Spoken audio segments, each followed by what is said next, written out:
Merci Nick. Bonjour à tous, je suis Cyril Grira, je suis en charge du secteur B2B pour Google France. Je vais être votre hôte durant toute cet après-midi.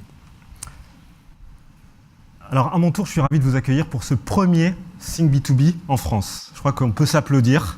Le B2B, ça devient quelque chose d'important. Donc bravo et merci d'être là encore. Quelque peu engagés, car nous allons avoir pas moins de 10 intervenants qui vont défiler sur scène pour vous présenter les messages clés qu'a évoqué Nick. Alors dans le B2B, on a une tradition, c'est commencer par se connecter, ou devrais-je dire, rentrer en contact. Je vais vous demander s'il vous plaît de vous lever.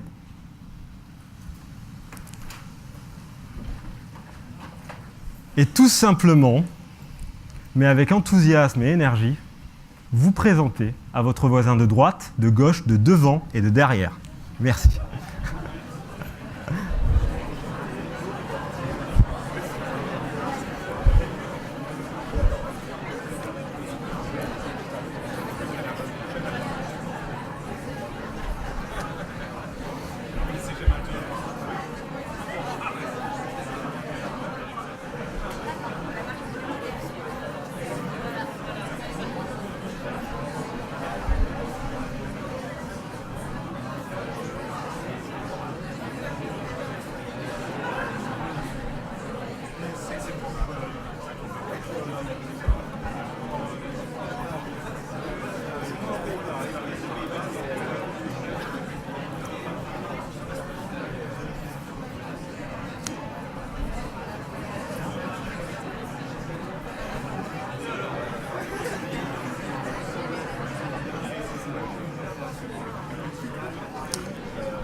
On aura le plaisir de continuer cette discussion un peu plus tard. Je vais vous demander de vous rasseoir.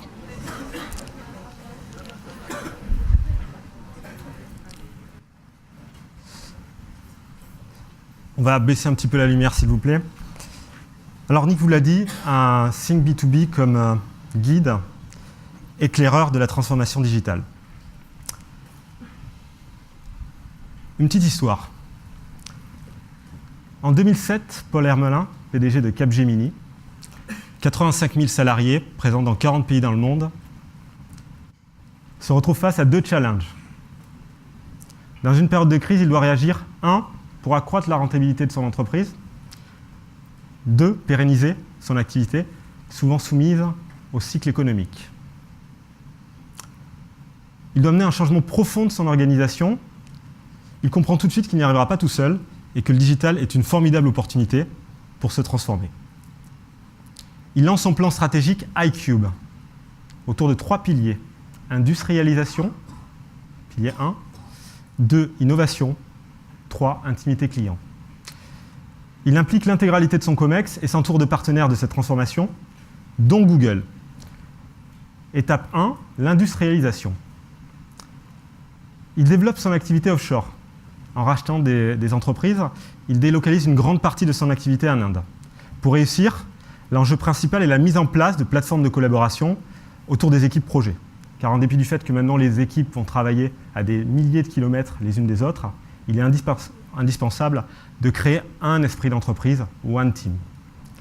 Google apporte sa solution cloud avec des outils collaboratifs. Étape 2, l'innovation. Il met en place des partenariats stratégiques avec Salesforce, Microsoft, IBM, Google, afin de réinjecter l'innovation chez ses clients.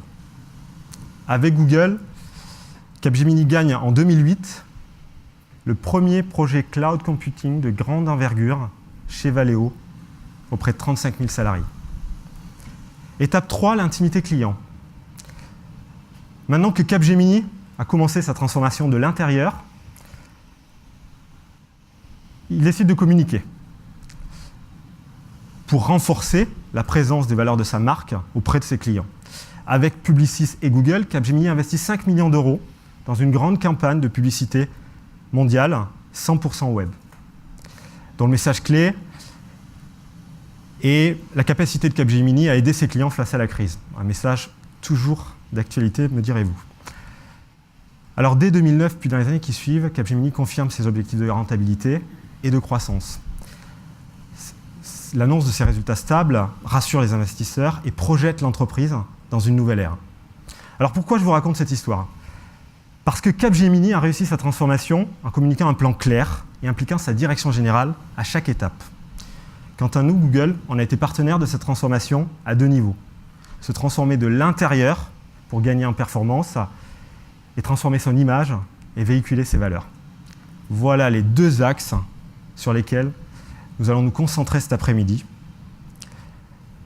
et essayer de trouver des réponses, des solutions, des idées pratiques. All right? Nous allons vous présenter une pièce en 2 actes et vous partager 8 vecteurs clés de transformation. Acte 1, la relation client est le moteur de cette transformation. Alors, en tant que marketeur, vous êtes les mieux placés pour comprendre ce parcours et agir dessus. Nous verrons comment la multiplication des points de contact, notamment avec le mobile et la vidéo, renforce la notoriété de la marque, la visibilité de vos produits et finalement l'engagement de vos clients sur le long terme. Acte 2, l'innovation, c'est le carburant de cette transformation. Alors la technologie, elle conditionne la capacité la vitesse de changement et la capacité d'adaptation dans un marché qui est finalement en perpétuelle mutation. C'est le bras armé de l'entreprise. Donc nous parlerons aujourd'hui d'audience, de big data, de cloud et d'objets connectés. Il y en a partout dans cette salle. Je vous invite à les découvrir.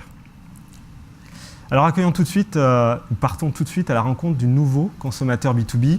Son audience est toujours plus large que ce qu'on croit. La première intervenante est allée capter pour nous des récents signaux qui vont nous aider à mieux comprendre le comportement d'achat B2B.